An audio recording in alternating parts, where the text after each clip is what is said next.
Hey, it's Amanda Dagley with another classic episode of Me and You and Music.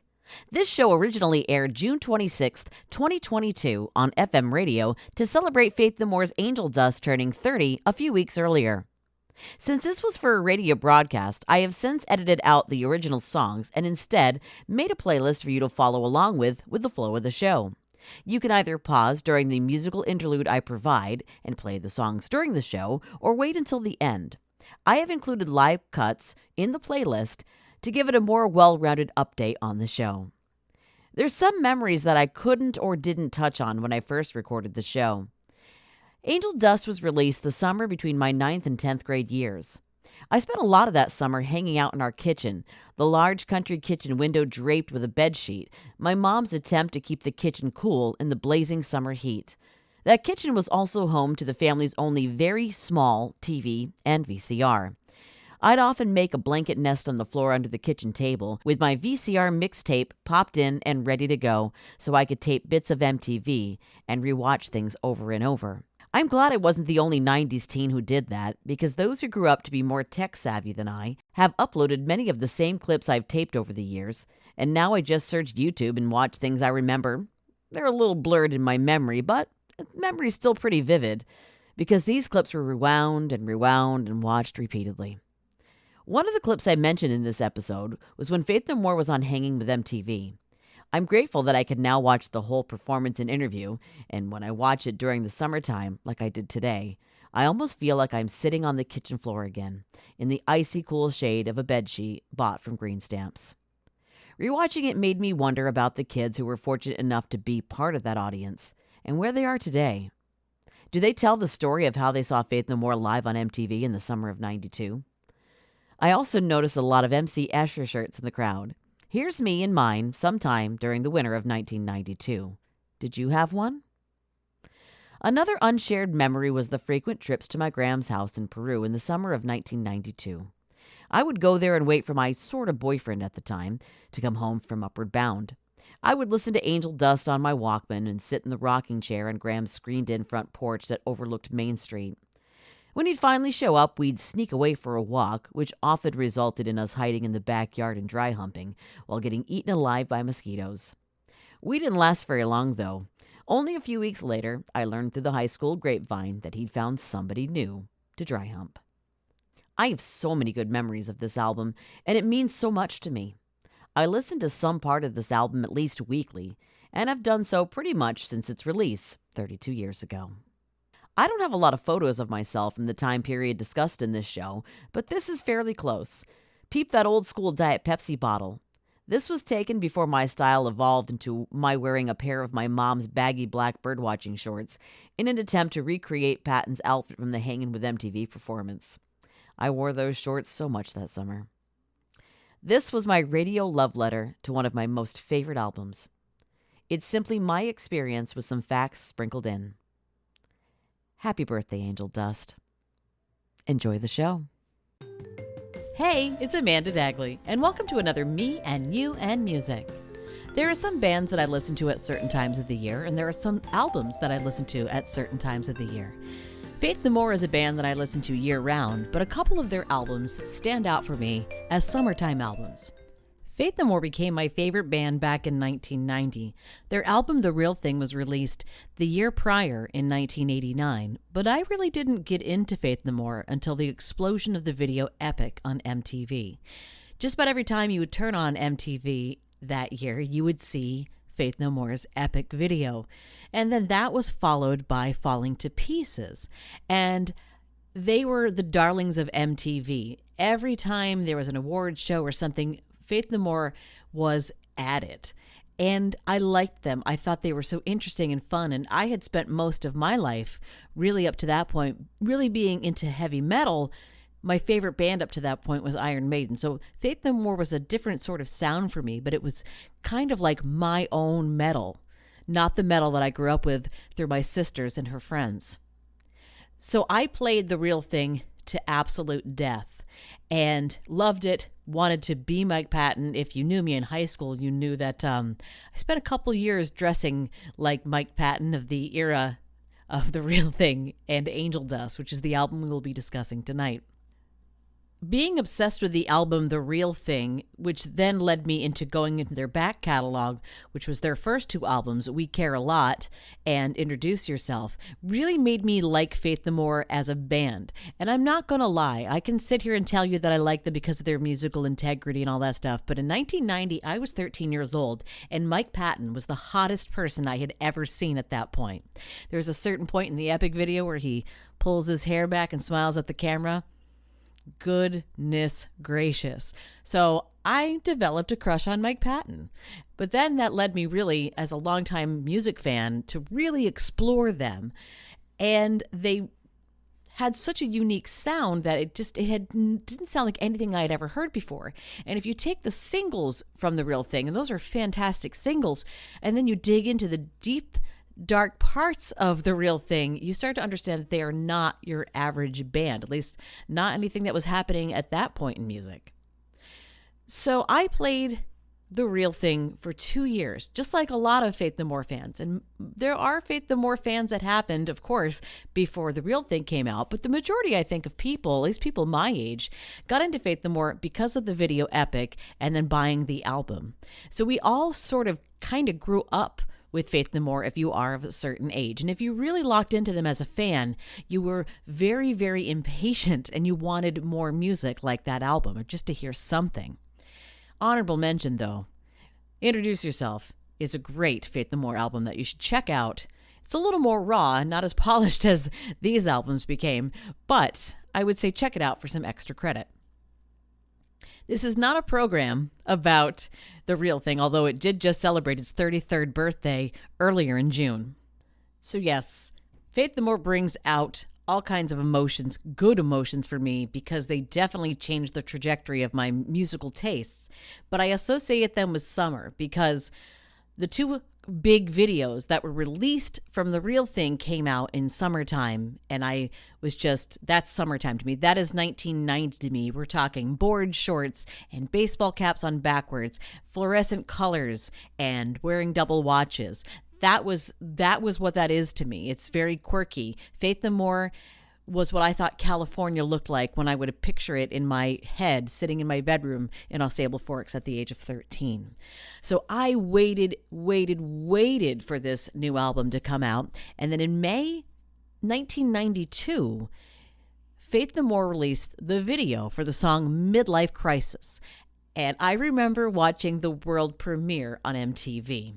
I was so excited because I was just waiting for new music, and I heard it and I said, whoa, I loved it. I mean, it was just mind blowing to me, but it just didn't seem like The Real Thing. And I'm glad that it didn't.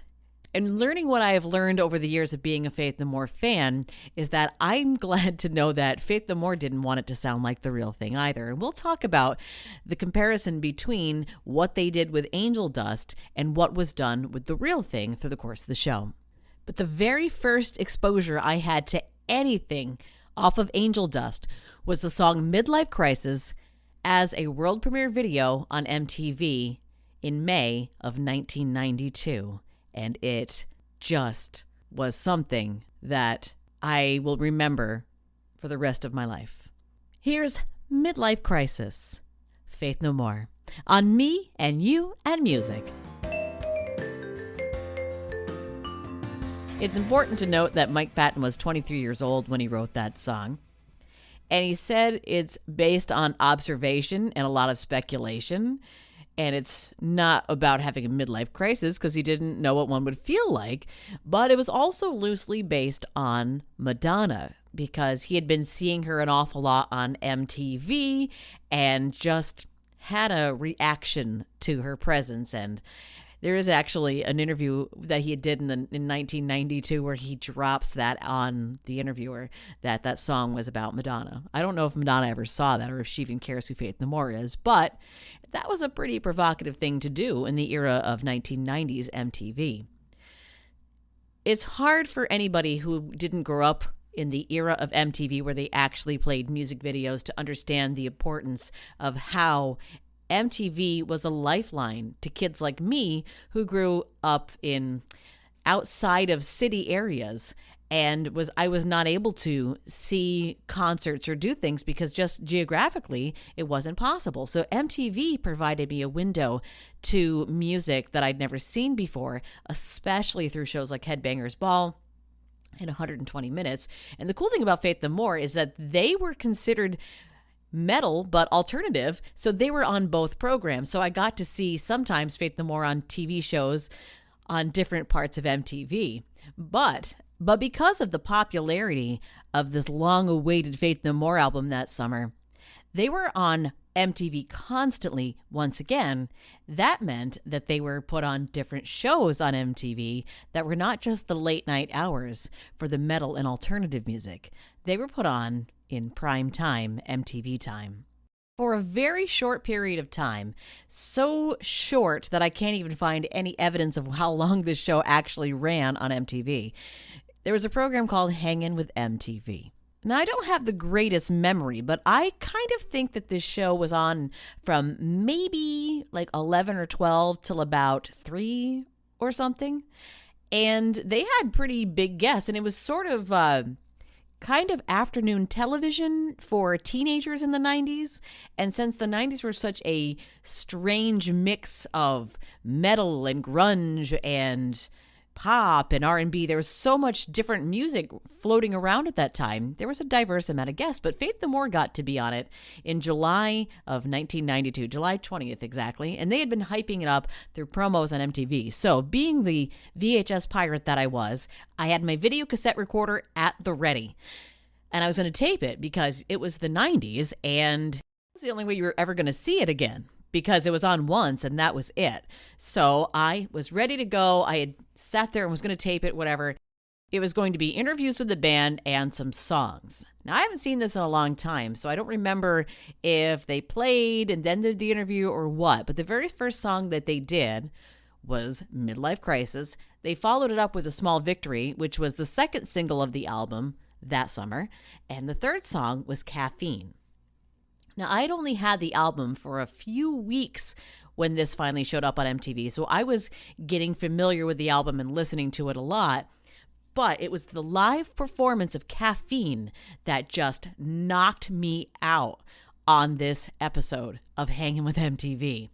The way Faith No More was set up for the show is they were playing live, like on the floor, and around them was a crowd of people, mostly teenagers, kind of like if you go to a punk rock show or a hardcore show. It was sort of that, like Faith No More was right there in the audience, and the audience was, kind of bouncing around and doing their thing, but it was not anything violent. It was just energy. And yeah, it was an MTV audience, so that was probably very much looked down upon, but it was just something about the crowd. And at that point, I had seen some Faith No More live videos because I bought a video cassette called You Fat Something or Others live at Brixton Academy. I can't say the name of the video cassette, but you can look it up.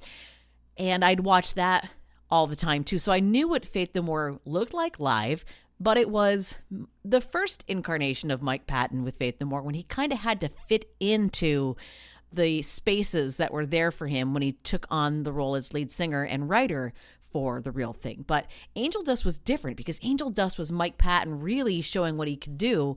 And the live performances of those 3 songs are completely different than what I had expected, seeing what I'd seen of them over the years up until the release of this album. And it was just that energy of all of it. And I couldn't tell you then what it made me feel, but now as I've listened to this album for 30 years, it made me feel like somebody understood my teenage rage in a way that I couldn't express at the time.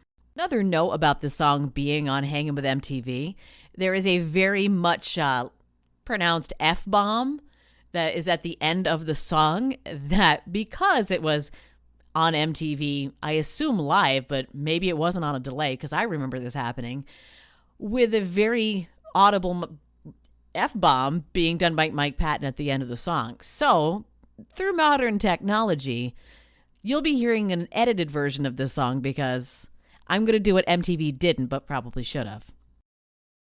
Here's Caffeine from the album Angel Dust on Me and You and Music.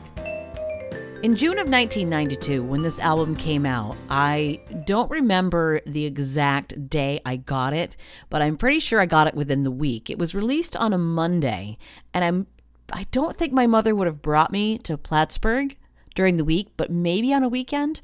So I would have gotten it within the very first week that it came out. And I think, if my memory serves correctly, I also, because I had extra money, I'd been saving up for this cassette tape because I didn't have a CD player at that point. I had this on cassette tape. I also bought Mike Patton's first band's album, self-titled Mr. Bungle, because I was just so ravenous for Faith No More and Mike Patton music. I bought everything I could when I found it. And if I remember right, I had gone to Record Town to buy this, look through it, and lo and behold, they had stocked a single copy of Mr. Bungle. And I was very excited. So I associate these two albums around the same time that summer. And I don't know if my memory's messed up or maybe what, but I know that the first Mr. Bungle album came out before this. I just don't think it was in stock locally until I was able to buy it at the same time. But I was so excited to have this album. And yes, I had seen Midlife Crisis, the video, but that was it until I bought the cassette tape. That was it. I was rewatching my VHS taped, and I taped it several times in a row off MTV, so I didn't have to rewind it as much. But I was just couldn't wait to open the plastic and just pop this in the cassette player. Now, my mom had a 1980s Toyota pickup, and it had a pretty decent cassette player in it, and she drove me to Plattsburgh so I could buy the cassette, and she let me pop it in the tape player as soon as we got in the car. And bless her heart for all the music that she let me play on the car stereo, because I liked some pretty weird and heavy stuff growing up, and she let me listen to it all in the car. So thanks, Ma, for that. But I just remember opening this up and popping it into the cassette player, and this next song is what reverberated out of the speakers at me, and I said, whoa. Here's Land of Sunshine on Me and You and Music. The creative writing process behind Land of Sunshine was the result of a sleep deprivation experiment by Mike Patton. Mike Patton really likes caffeine, so what he did was he put on a pot of coffee and would start writing. And he stayed up for about 3 or 4 days straight, watching late night TV, especially a television evangelist that was on in California at the time. And I also think there is some inspiration from the late night 90s infomercial when you hear the song. But it's just how he took things from his environment and just made it into the song is pretty neat to me. And to talk about Mike Patton's caffeine addiction, I would like to go on the record to blame my own caffeine addiction on Mike Patton, because I thought he was so cool always drinking coffee that I experimented with that. Unfortunately, I couldn't drink coffee as well as I wanted to, and I still can't to this day. But I remember a very vivid memory of sitting on my grandmother's back porch. She would make that really strong percolated coffee and drinking it out of one of her Currier and Ives little cups with the saucer.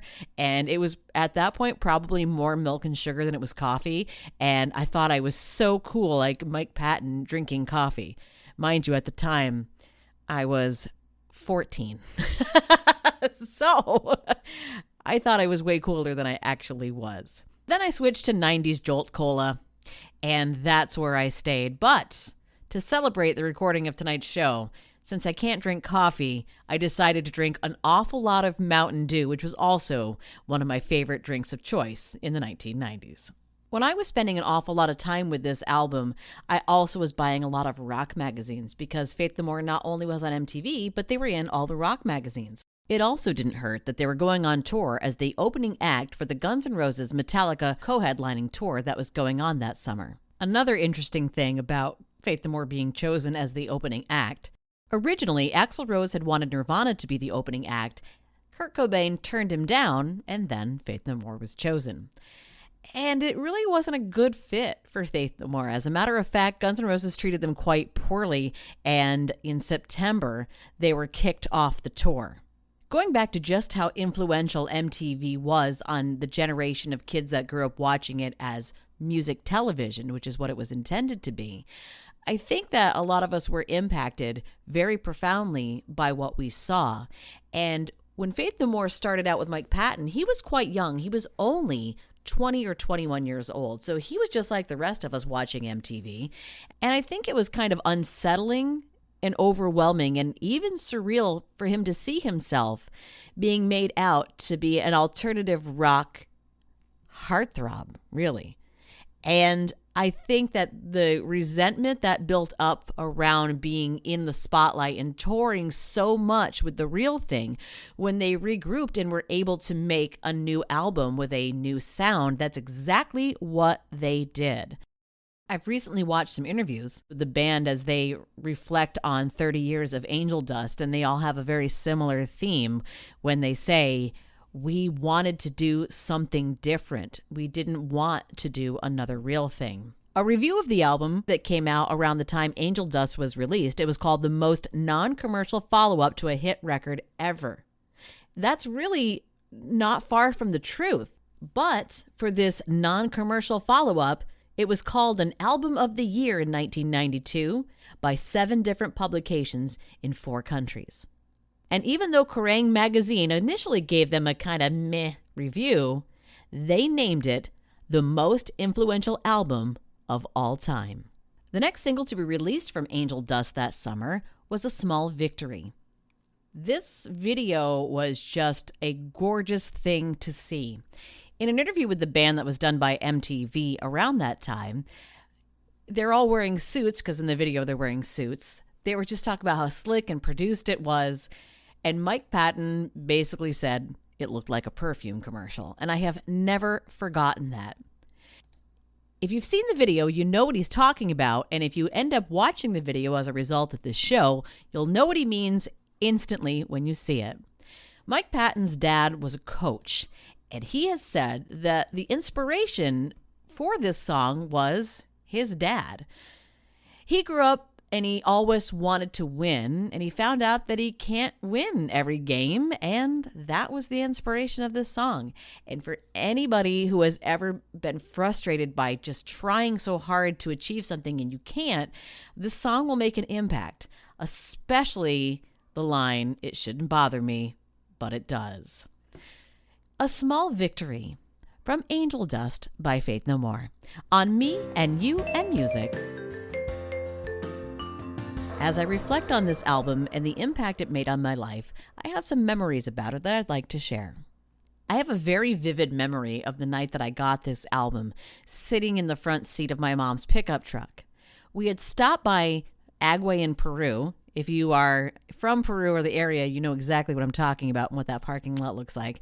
I was sitting in that parking lot and my mom was inside, and I didn't want to go in because she was going to leave the keys in the car and let me listen to the tape while she shopped.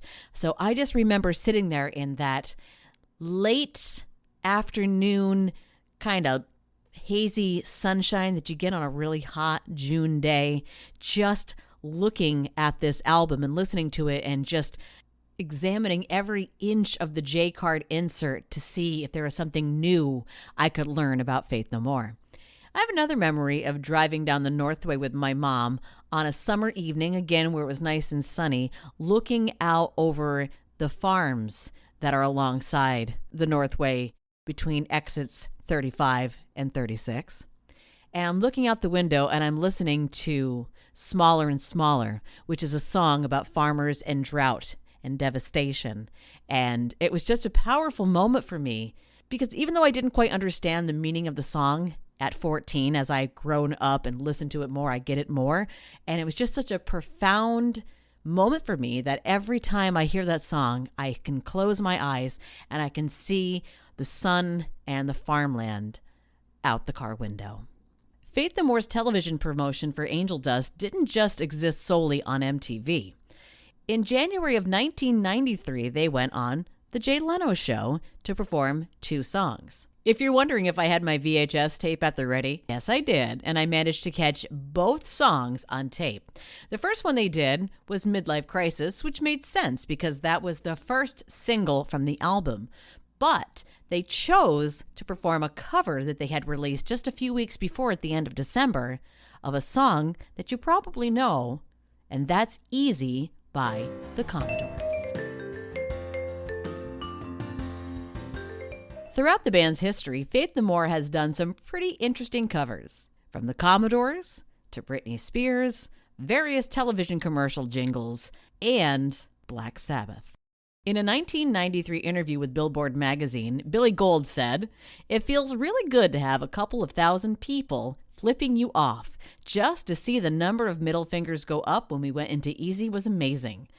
Now, it may be the band's most successful selling single, but not all the fans were digging it. But I can tell you, I did. I really dug it, and I even went out and bought it on single because it wasn't released on the actual album. One video that did come out from Faith No More that I didn't see on MTV, I later watched on a compilation known as Video Croissant. This came out at the end of January 1993, and it featured all of the band's videos. And it was really cool to see because there were videos that I hadn't seen on MTV that the band had made earlier, clips from interviews, all around. It was a really neat thing to see because I was a rabid Faith No More fan, and new Faith No More stuff always was welcomed. But there was a video on there that is extremely just low budget. And when you look back at the video done for A Small Victory and you look at this one, it's hard to believe that they were both done by the same director, a man named Kevin Kerslake. But they didn't have much of a budget because the budget was blown on the other two videos, so they wanted to make it as cheaply as possible. Billy Gould, the bassist, wanted to make it look like it was shot at a county fair in a video booth, and although they couldn't actually do it that way, they did it as close as they could in a studio by having a green screen and various different film clips being shown, and it looks like it was made off a VHS handheld camera in 1993. I had not seen it until I had seen Video Croissant, and I just loved it because they were just being fun and silly. And it took me a very long time to really love the song. And I would say it's only been over the last 20 years as I've gotten older and listened to the words that I understand what it means now. So it's being included tonight for that reason. That even though this album is 30 years old, I have continually learned something about myself and it as I continue to listen.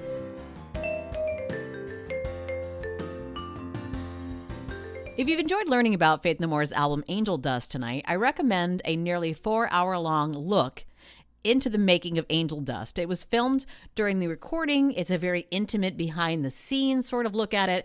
It's also very grainy to watch, but if you are a Faith No More fan and you've got nearly 4 hours to do it, you should watch it. Now, I had to break it up into a few viewings, but I made it through it.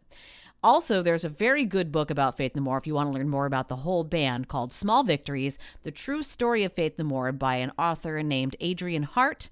Very good book, and it really gets into the nitty-gritty about Faith No More, and I highly recommend that as well. My final Faith No More memory about this album is it's kind of personal and silly. I had 2 copies of this cassette. I played my first copy of Angel Dust so much that somehow it got twisted inside my tape player and the tape started to play backward and I couldn't hear it and I was so sad. So I got out my mom's eyeglass repair kit and I took out the screws of the cassette, I opened it up, and I was determined to fix this tape. Now that was long before I started editing tape when I was learning how to be a DJ in college. So no one told me that you weren't supposed to touch tape with your fingers, especially very sensitive and thin tape like cassette tape. And I played with that spool over and over again. And finally, I got it to play right. I put it in and it was muddy from all my dirty little fingerprints. And I had to go back to Record Town and buy another copy. I'd like to close tonight's show with an instrumental cover from Angel Dust. I never would have known the movie Midnight Cowboy if Faith No More did not cover this song. Thanks for 30 years of an amazing album, Faith No More. You really changed my life with this one.